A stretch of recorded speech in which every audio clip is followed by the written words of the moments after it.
Last Saturday, the Northwoods Combat Challenge featured a dozen mixed martial arts bouts. 7 bouts made a border battle series between competitors from Wisconsin and Michigan. The winning state would earn a trophy. It just went phenomenal. I'm happy to say Wisconsin kept the trophy this time, and probably going to host 2 in Wisconsin and 2 in Michigan. For some fighters, it's about more than winning a trophy. One Sugar Camp fighter is raising money for her animal rescue. I take animals off the kill list, off the euthanasia list. We reached our 1-year mark in the beginning of May. Within that amount of time, from May 1st to now, we've rescued 200 dogs. Around $1,000 was raised for her group called It Matters to One Animal Rescue. Another athlete decided to take the opportunity to tie the knot once again. Her and I have been together for so long. She's been through everything with me, whether lose, win. I was so shocked. I'm still, mopey, but I mean, it's been a long 6 years, so I'm looking at 6 more new ones. The future of the competition seems bright. The Holzbauer brothers out of Eagle River say they have learned more than just about combat. I've been doing it about 4 or 5 years, and I've learned self-control, not to take it too hard. It's fun and exciting. It's the only time I get to do this kind of stuff. In a controlled environment, and they know what they signed up for, so I think it's fine. This was the second combat challenge held in Eagle River this year. The next one is expected to be next year in March. With our Northwoods Spotlight, Joe Dufek, Newswatch 12 Sports.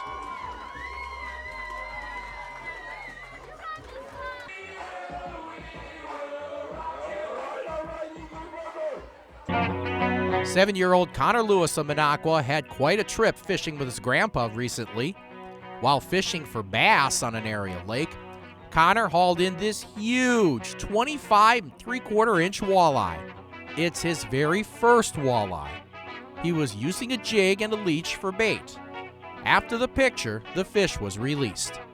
Crandon's Kylie Decora was fishing for perch at an area lake when she got an amazing strike. On her very first cast, this 17-inch smallmouth bass jumped out of the water and swallowed her bobber. It's the biggest fish she has ever caught. She was using a slip bobber with a leash for bait. This beauty is going to be a great meal. Last month, Darryl Mack of Rhinelander and his fishing partner Dave Stewart had a fantastic time taking part in a muskie tournament on the Moen Chain.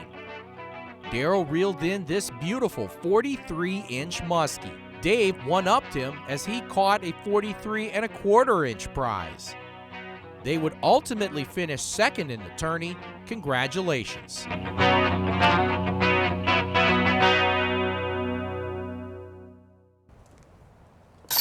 The inaugural Brandy Lake Shootout is about to take flight. Some of the best pro and amateur players will be competing at Brandy Lake Park in Arborvita. This will be the 3rd year that the course has been in the ground and operational. We've had a very successful following through our league program over the last 2 years. So we averaged almost 50 players a week during our league format. So the next logical step in this was to showcase the property and run a PDGA tournament here in Wisconsin. Disc golf is just like playing regular golf, only instead of hitting a little white ball with clubs, you use discs or frisbees. It's become very popular because of low costs. Hit a tree you can't blow up, and that's part of the game. I just like the challenge of getting the disc in the basket. Success for the tourney is not just about disc golf. With up to 220 players competing, the tourney is on target to make a big economic impact for the community.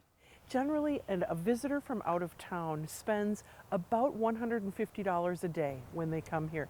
That's beside their accommodations. So you can figure it's about a $300 a day per person that's spent in the area. So that's a significant impact. The players really enjoy the finesse portion of disc golf, so this is going to really lend very much to the finesse portion of the game. It means a lot. Me and my friends have put a lot of dedication and stuff into this course that make it what it is. If you've never heard of disc golf, get a disc and come out and try it. You're going to love it. The tournament is on Mother's Day weekend. Plenty of openings still available for the shootout. The event is free for people to check out the action. With our Northwoods Spotlight, Joe Dufek, Newswatch 12 Sports.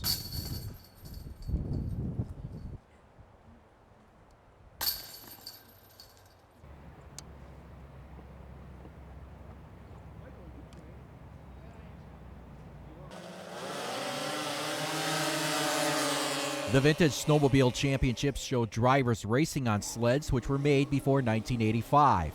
Several Northwoods racers took the checkered flag on the final day, including Jeff Stockson of Rhinelander winning the 440 Sport Mod. Racing these old machines is a thrill. Oh, it's been getting bigger and bigger. Everybody's one big family here for vintage. Everybody helps everybody out. It's awesome. It's a great event.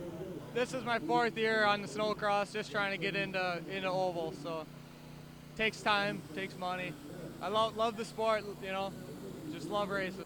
Last weekend, a record crowd of 7,000 fans watched the vintage races here at Eagle River Derby track.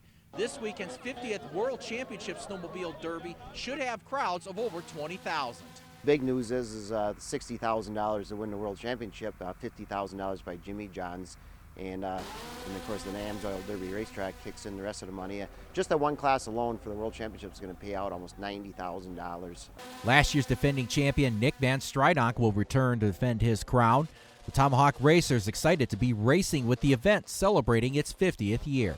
It's really kind of a neat thing to be in the World Championship class and the running for it, because you almost feel like you get special treatment when you're out there. They bring all the drivers in. They do a really good job of keeping the drivers in loop of what we're doing throughout the weekend, and it just makes everything flow a little easier. Several past champions will be honored on Friday night. Time trials get underway Thursday with the World Championship set for Sunday afternoon. With our Northwoods Spotlight, Joe Dufek, Newswatch 12 Sports.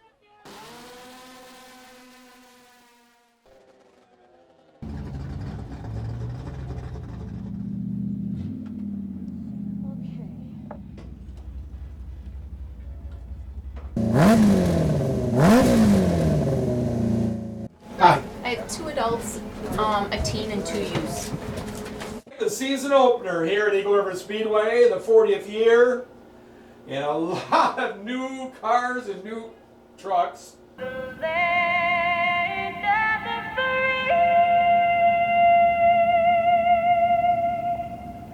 is the junior sprints on Briggs and Stratton, basically 17-horse engines. Probably the most experienced in this class, 16 years. A little different, the track's a little narrower, so you got to kind of watch the walls, but pretty fun. I like going new places and trying new tracks. It's a great track, I love coming here, it's a lot of fun. Your corners aren't identical, and you really got to know how to drive the track and know how to drive your car. The fans are great, it's a great experience to come up here in the Northwoods. We got a battle going on. Everybody gets along, everybody helps everybody, and I mean, even the owners, I mean, it's just exciting up here. When you get that checkered flag, it feels so much, it's awesome for everybody, the fans, the crews, everybody.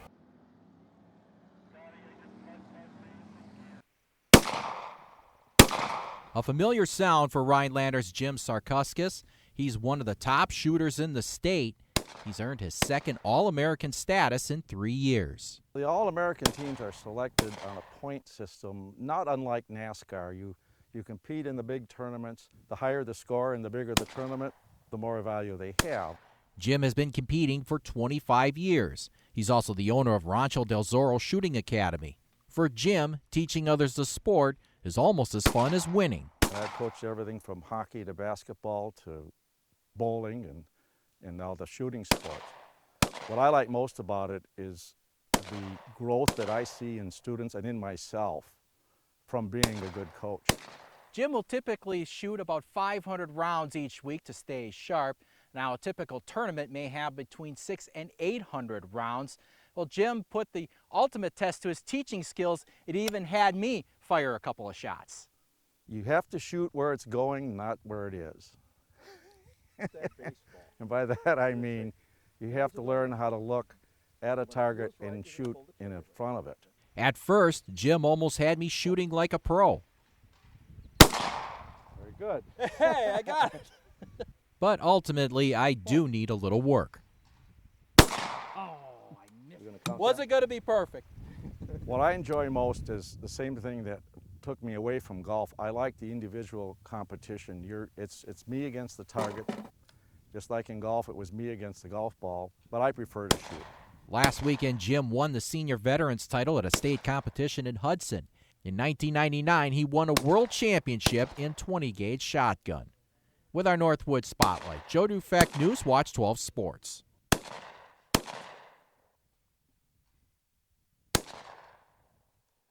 showed up real good.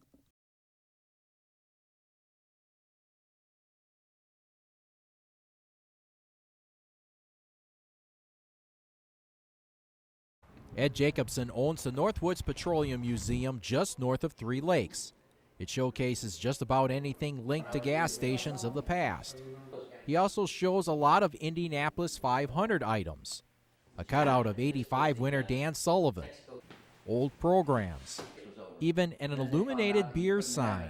It's actually illegal to display those in Indianapolis. This will be my 60th Indy in a row.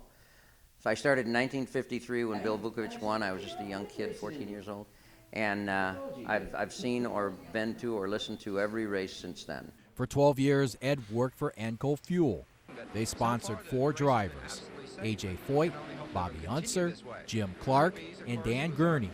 They combined to win at Indy 8 times. My job was to make sure that the graphics for the cars got hand-delivered down to the Indy 500. Company paid for everything, and I got to hang around with the drivers. It was a lot of fun. After 1980, Ed made a couple of more trips to Indianapolis. By then, the race was shown live on television. But he still thinks about some of those great memories and stories from the 70s. Al Unser was in his garage, and I said, Al, do you mind if I take a picture of your car? And he said, if you think that looks like a car, you go right ahead and take a picture, because it just looked like a bucket of bolts to me. One day we were playing golf in the golf course, which is inside the Indy 500, and I hit an errant shot, and it bounced twice and hit A.J. Foyt's motorhome. He got up and he said, I think you might have lost it. He gave it right back to me. So how different is the 500 today compared to years ago? The cars are so aerodynamic and so much ground effects that they just keep them floored all the way through the turns. But back when I was going, they had to slow down and speed up and pass each other, and it was very, very demanding of the driver. There's nothing like the Indy 500. I still get goose pimples when they start the parade laps. They have 3 parade laps where the cars go around nice and slow, and it's just, I still get goose pimples every year. The Indianapolis 500 is this Sunday. With our Northwood Spotlight, Joe Dufek, News Watch 12 Sports. Okay.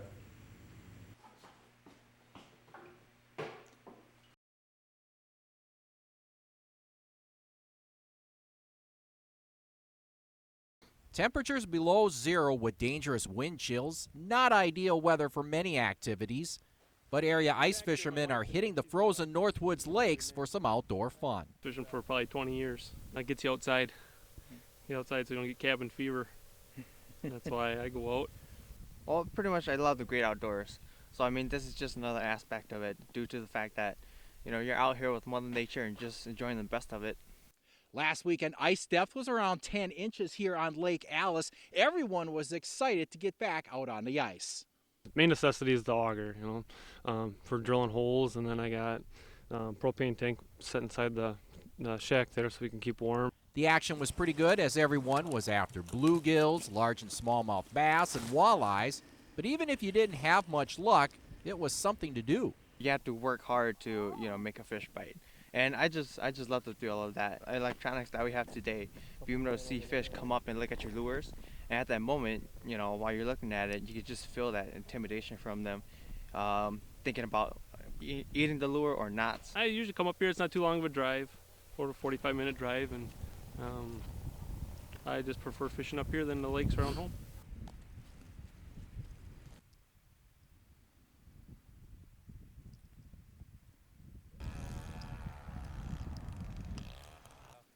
Inside the shack there, my wife's in there.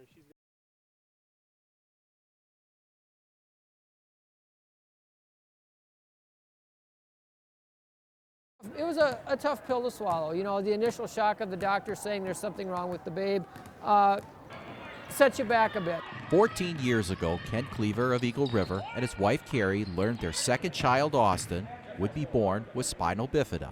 It's a developmental congenital disorder caused by the incomplete closing of the embryonic neural tube. Some vertebrae overlying the spinal cord are not fully formed. Austin will be bound in a wheelchair his whole life. Yeah, pretend it's not an issue. I want to be either a sports coach or a trainer. Austin loves sports just like any teenager. In fact, the family enjoys watching their oldest son, Zach, play for the Northland Pines basketball team. All the guys like him. He hangs out with the team every now and again, and everyone knows him. He's always there. It's always a fun time. I could see it from the coach's standpoint, off to the side, knowing that Zach's younger brother was there. It was kind of a little extra that he wanted to play for, and gift he had the opportunity to play high school basketball out there and represent his brother and his family. Winning just one game this year, it was a tough season for the Eagles. However, despite all of the losses, game night was always special for the Cleavers. It's amazing, and just to watch him play and see how good he is. His dribbling and shooting. Every now and again when you get home from games, he'd say something, under his breath, but tried to make it too obvious, but he was always there. We're brothers, we've been close forever, and whether we liked it or not, we were always together, so. We've learned a lot from both of our boys, and it's made us stronger, it's made us closer, and I think my wife would agree that we wouldn't change anything that we've done.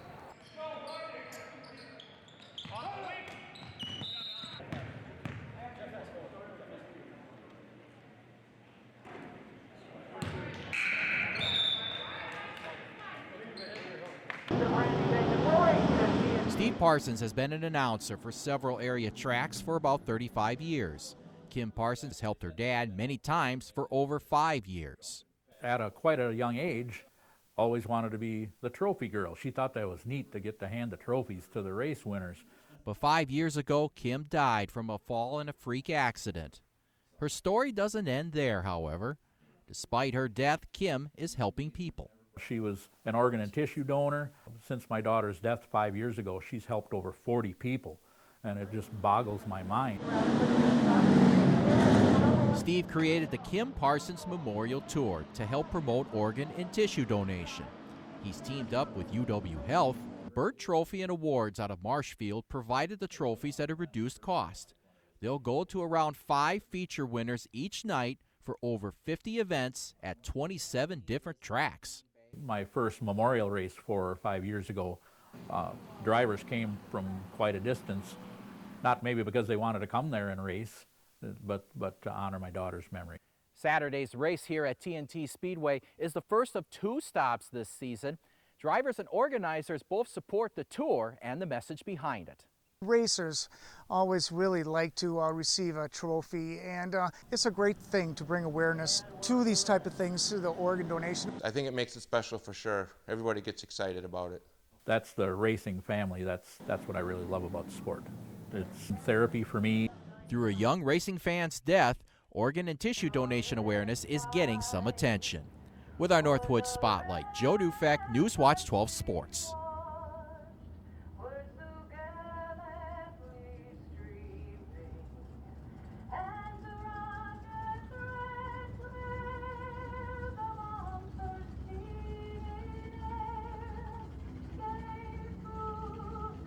Well, hold it up! Lost Lake Campground in Florence County has created its share of memories for visitors. Last weekend, about 35 kids and their parents picked up a few of their own. Wow, okay. It was Kids Fishing Day at the Chequamegon-Nicolet National Forest. You want to get people out and enjoy things so they don't have to pay for it, just to get them out to sample stuff. I'm all about kids fishing. It's something we've got to keep the kids involved in. It's all about smiles on the kids' face and keeping it a simple presentation, just a worm with a hook. That'll teach the kids that it can be done simple. Many of the young anglers were having so much fun, they were at a loss for words. I got fish. Good. Where you can touch the fish. It was also a good time for the parents. Oh, it's great to get the kids involved with fishing, because it's later on they'll enjoy it even more. The beginning of summer, and it's a great way to get out with your kids right after school's out. Believe it or not, Bradley's having a little more luck than I am, but it's the excitement these kids are having catching fish of all sizes is why this program is made year in and year out. We just want to get kids outside and enjoying the outdoors. You know, they're not at home sitting, you know, watching video games, you know, doing this. They're out here, you know, throwing a fishing pole. You have to wait until it moves, and sometimes it moves so slow that you have to keep on waiting.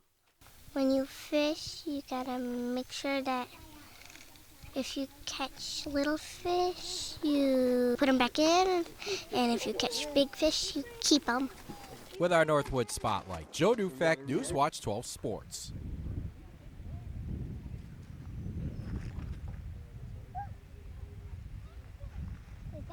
In Wisconsin, and we have to wear like.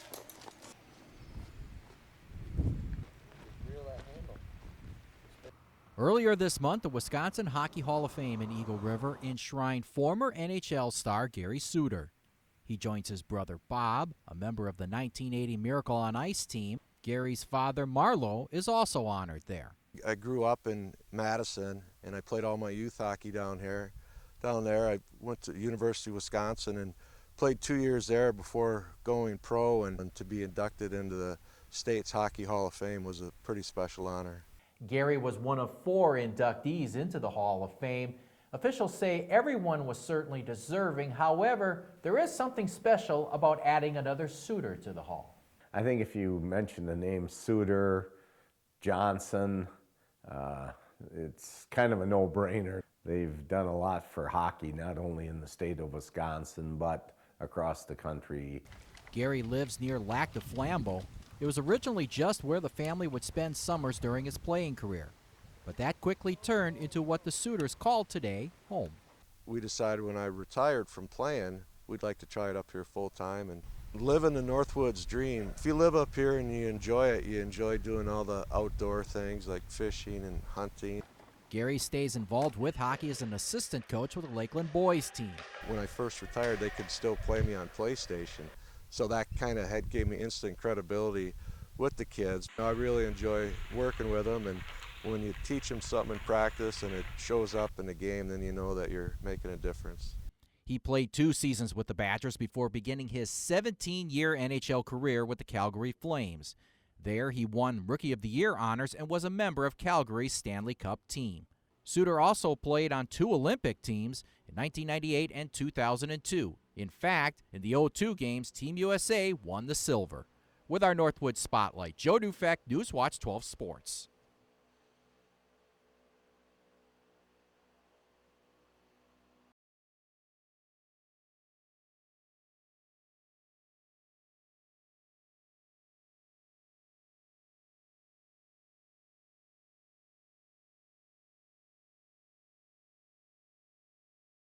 After a rough opening weekend, deer hunters found more deer. Statewide opening weekend deer killed was down nearly 18% compared to a year ago.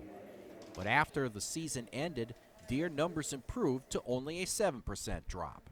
If you're looking at northeast, north central Wisconsin, you know, we're down 7, 10, maybe 12% from the year before. But with the late hunting season and the long cold winter, or the long snowy winter we had, there's no question that we could have seen far worse impacts. In Oneida County, nearly 2,300 deer were killed. That includes 1,500 bucks compared to more than 1,600 in 2012. Also, less than 800 doe were taken compared to 1,000 last year. One of those having some success was 14-year-old Peyton Hartman of Rhinelander. She got not 1 but 2 doe. She was able to fill both her brother's and her own permits. I was in a blind and a couple deer came in. Took a picture because I didn't know if it was a fawn or a doe. And I'm like, Dad, is this a doe? And he's like, oh yeah. So then I shot it and it just laid there, and then a couple more came in and I got another one. Vilas County saw 130 fewer bucks dropped, an 11% decrease.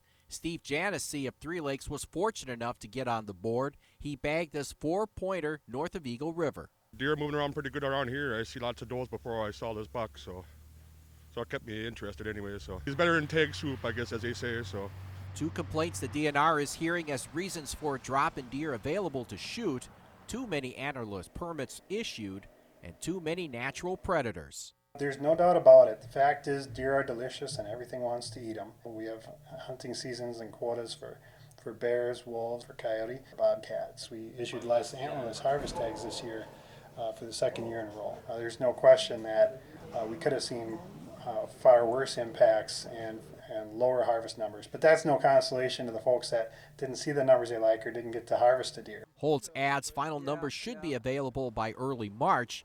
Then the state can determine how many antlerless permits, if any, will be issued in each county for next year's hunt.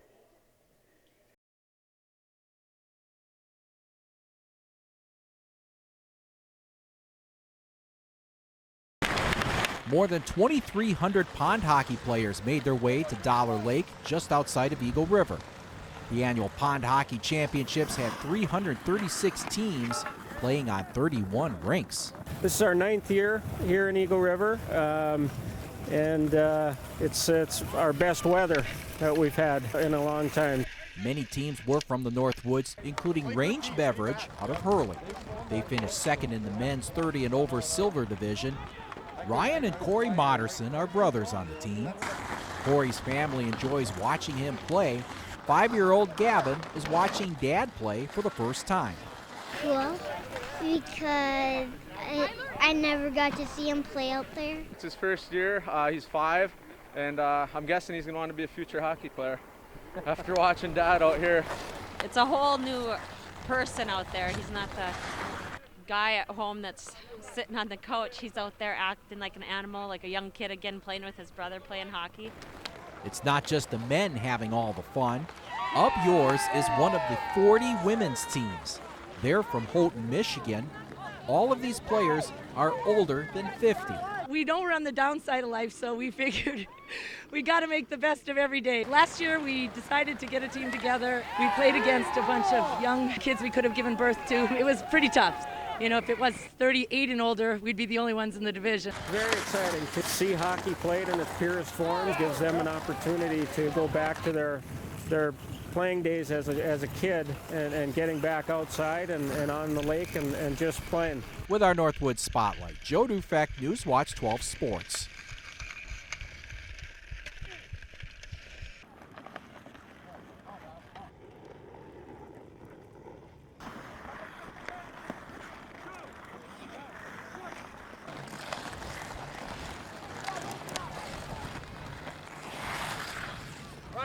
I have 2 favorite Christmas presents. One was a snowmobile that was in our living room in a refrigerator box. That was big, but the biggest was probably I got a chocolate lab for Christmas one year and with my siblings, and that was definitely the best. I was like 7, an American Girl doll. Didn't have blonde hair. It looked like me at the time. Her name was Kaylee.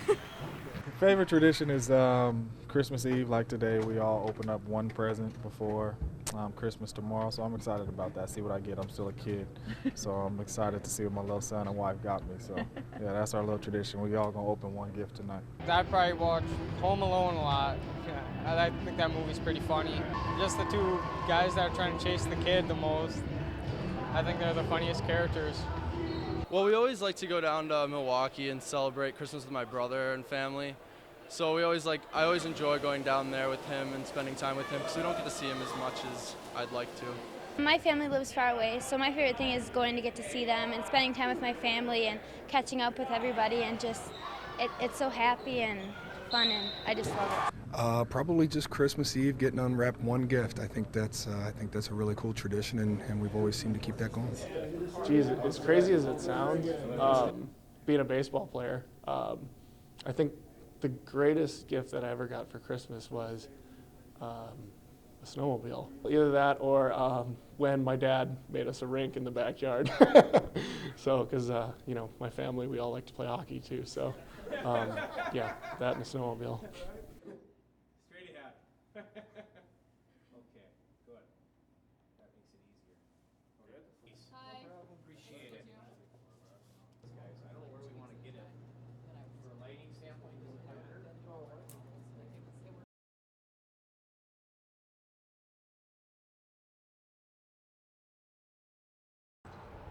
Opening weekend brings high expectations for everyone. For some, it's about spending time with family. Because it's fun and I get to spend time with my dad more. I caught a muskie about 15 pounds when we were out at the Rainbow Flowage, and it was pretty big too. For others, it's about keeping up with an annual tradition with friends. Just ask this group from Milwaukee. This was their 26th straight year in the Northwoods for the opener. It's a weekend away from the city. It's a weekend away from responsibilities. And it's hanging out with the same guys you've hung out with your whole life. Maybe 10 years ago or 15 years ago, it was about hardcore fishing, but now it's just come up here. Have some fun with the boys and talk about the families and whatnot, and just basic camaraderie. But let's be honest, if you're able to reel one in, it's a great feeling. Oh, it's pretty good. Get some food in the fridge. Fish is always good because all the people, you got to get out early in the morning, get your spot. We caught 2 walleye and I think we had like 4 perch in there. I could just feel the adrenaline going through my veins and stuff. Yeah, it was a fun time. Sometimes it can be a hassle, but other than that, it's all right. Ice and cold water temperatures affected many area lakes last weekend. Improved conditions and hopefully more fish is expected this weekend. We're covering the sports in the Northwoods. Joe Dufek, Newswatch 12. In just its 5th year, the Tuscobia Winter Ultra is growing into quite a wintertime event. Racers have the choice of running, skiing, or biking along the Tuscobia Trail. We picked up directing the race in 2011, just a few short weeks before the race was actually supposed to happen. And we had about 40 starters that year. This year, 150. In just 3 years, we've more than tripled.